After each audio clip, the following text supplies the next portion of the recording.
Assalamualaikum warahmatullahi wabarakatuh. Salam. Mari kita mulai.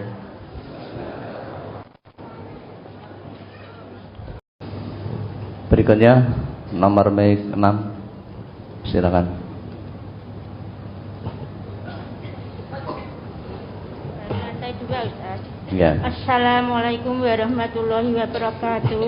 Waalaikumsalam warahmatullahi wabarakatuh. Saya Ibu Sukarmi Antoni Philip, Ustaz, dari Bendosari 1. Nggih.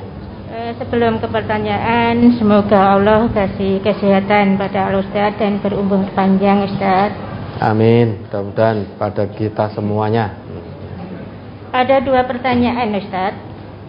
Yang pertama, bagaimana mandi besar di hari Jumat menurut tuntunan Rasulullah Shallallahu Alaihi Wasallam? Lalu yang kedua, itu berkaitan dengan bank, Ustaz. Apa? Beberapa hari yang lalu, Terkait dengan apa? bank. Bang. Bank, ya. Oh ya.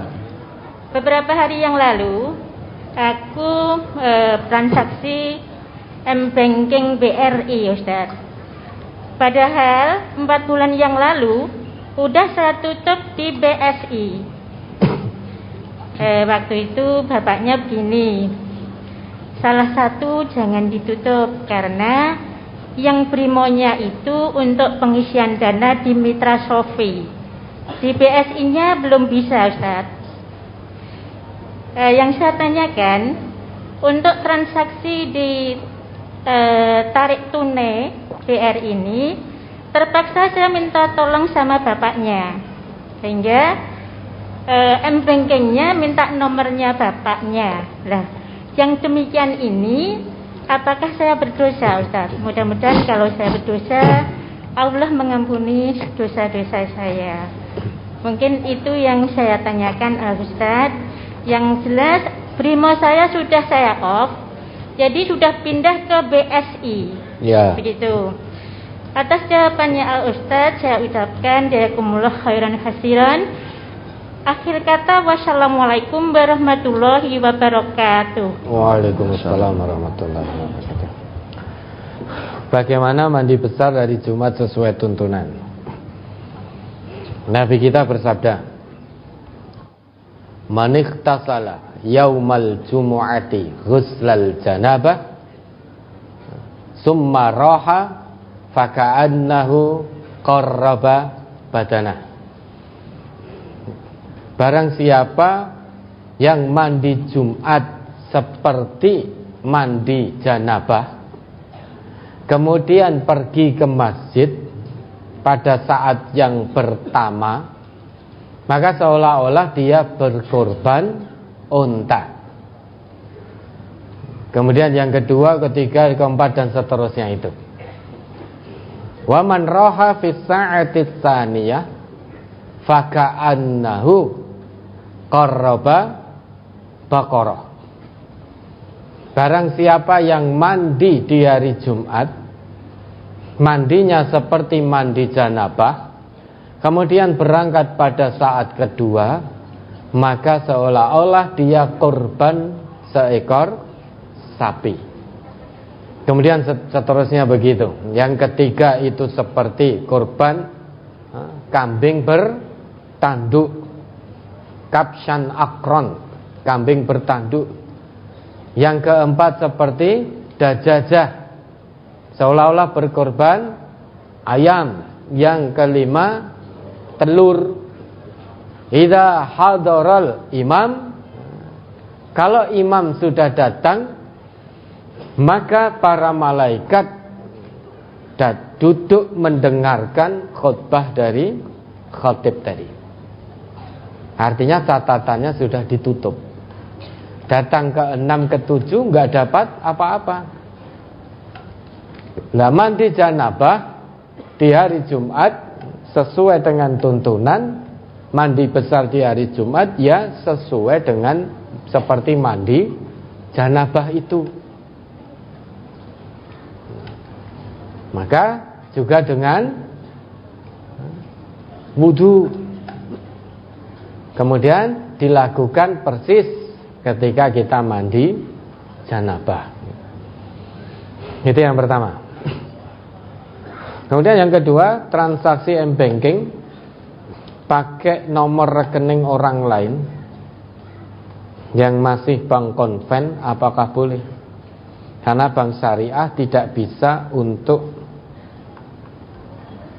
transaksi tertentu.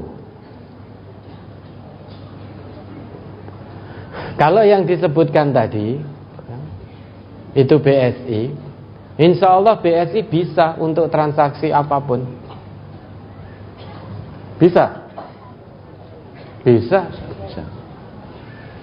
Sekarang ini Allah beri kemudahan. Ya, sesuai syariah saat ini perbankan sekalipun sudah menjamur yang syariah. Ini kemudahan dari Allah.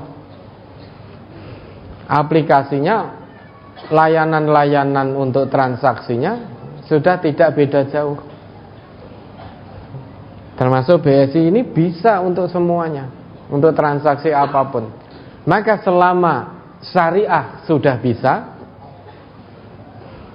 kewajiban kita sebagai bentuk kemaksimalan kita taat pada Allah dan Rasul, maka kita berpindah ke perbankan yang diatur dengan prinsip syariah, yang diatur dengan nilai-nilai syariah. Kalau dulu memang belum bisa, fattaqullah mastata'tum, untuk transfer transaksi antar pulau, antar negara yang syariah belum bisa, dulu belum ada, maka kemaksimalan kita itu tidak mengapa. Lah sekarang syariah itu sudah bisa, maka kewajiban kita tinggal mengikuti aturan dari Allah dan Rasul, pindah dari konven ke syariah.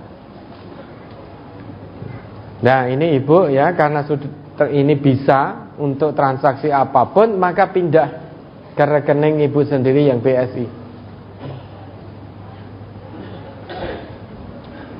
Cuman bapaknya itu begini, jangan pindah dua-duanya dulu. Nanti kalau yang satu ini untuk tetap tidak diisi saldo, untuk pengisian di Mitra Sofinya itu kalau tidak pakai BRI-nya belum bisa begitu Ustaz. Tapi mudah-mudahan dari jawaban Al-Ustaz bisa membuka mata hati suami saya, sehingga dengan ikhlas bisa menutupnya yang primonya Ustaz, begitu. Ya. Menyambung yang nomor 1 Ustaz, yang mandi di hari Jumat itu, saya itu biasanya saya lakukan di pagi hari sekalian berangkat kerja begitu. Ya. Dan karena keterpaksaan, jadi sholat Jumatnya itu saya lakukan munfarid begitu. Apakah ini sudah benar? Apa saya harus mandi lagi untuk sholat Jumatnya begitu Ustaz? Ya. Mohon maaf. Ya kalau memang di pagi itu niatnya untuk mandi Jumat, ya sudah cukup. Oh ya sudah. Ya makasih banyak. Sudah ya, cukup. Ustaz. Assalamualaikum warahmatullahi wabarakatuh. Waalaikumsalam warahmatullahi wabarakatuh. Jadi yang dua itu jangan menurut suami, ya. Menurut Allah bagaimana, menurut Rasulullah bagaimana. Kalau memang belum bisa untuk mitra-mitranan itu, Allah itu tidak pernah kasih kita rezeki yang samar-samar. Allah itu jamin rezeki kita yang halal dan thayyib. Rezeki tidak harus lewat mitra-mitranan tadi, apa itu namanya? Ya saya tidak sebut, kan sudah disebut ibu tadi. Kalau memang belum bisa, ya tidak perlu bersinggungan dengan itu. Rezeki kita yang halal dan thayyib, tidak yang samar-samar. Karena ada satu kaidah, idza istama'al halal wal haram ghalabal haram al halal. Jika halal dan haram bertemu dalam satu waktu, maka yang haram mengalahkan yang halal. Itu sebagai bentuk kehati-hatian. Kalau tadi untuk mitra-mitranan itu yang syariah belum bisa, untuk maisahnya halal, tetapi di situ mengandung riba, karena diisi dengan mitra tadi, dengan bank konven. Maisah dan riba bertemu, maka yang riba mengalahkan yang halal. Rezeki yang Allah jamin untuk kita itu halal dan thayyib, tidak ada yang samar-samar. Kalau itu masih samar, tinggalkan. Kata Nabi kita, "Famanittaqal musyabbahat istabra li dinihi wa irdihi." Barang siapa yang menjauhkan diri dari yang samar-samar, maka sungguh dia telah menjaga agama dan kehormatannya. Karena ini samar. Apakah halal, apakah haram? Maka seorang muslim yang cerdas, karena samar berarti timbul keraguan di situ. Timbul keraguan, tinggalkan yang ragu, tinggalkan yang samar. Kalau kita meninggalkan yang samar, sudah pasti halalnya. Tapi kalau kita mengerjakan yang samar, bisa jadi kita terjatuh pada yang haram. Maka jauhkan diri dari yang samar. Sekalipun menggiurkan, sekalipun menguntungkan, keuntungannya besar. Namun jika itu samar, yakinlah pada Allah, wa huwa khairur razikin. Rezeki kita itu dari Allah. Rezeki kita itu yang jamin Allah. Sedangkan jaminan rezeki dari Allah itu halal dan thayyib. Halal dan thayyib itu berarti jelas, tidak samar lagi kehalalannya, tidak samar lagi kethayyibannya. Maka tinggalkan yang kita samar, yang kita ragu. Ambil yang jelas halal, yang jelas thayyib. Ya, ada lagi?